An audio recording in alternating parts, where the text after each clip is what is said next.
I'm really touched to be given this fellowship by Cardiff University. I have a lot to thank the university for. I actually discovered what a journalist was while I was here, which was useful because I've become one, and I made brilliant friends, in fact my very best friend while I was here. So I remember it professionally, if you like, but I also have amazing personal memories of being here. It's lovely to be back. Well, it's a year after when you graduate, and I remember I had got a job, so that was the deal. If I was going to come and do this course, I had to get a job.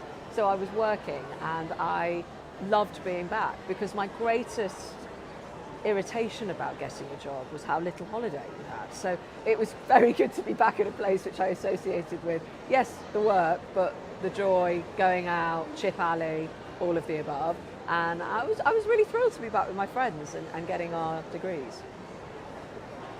For me, I think coming to Cardiff was actually completely a big step into the unknown. I had heard it was a brilliant course.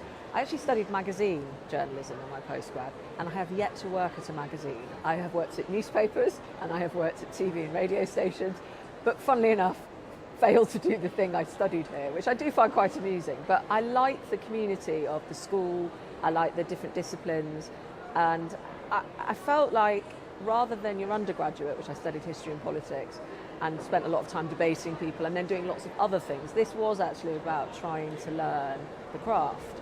And I remember us being sent on assignments to different parts of the city. It wasn't a city I'd ever been to, so I got to learn different bits. I'm an endless tourist. And I also really remember the Welsh people. I found the Welsh to be incredibly friendly. I'm from Manchester, and I felt at home even though I was very far from home, and I love Welsh cakes. Lava bread, not so much.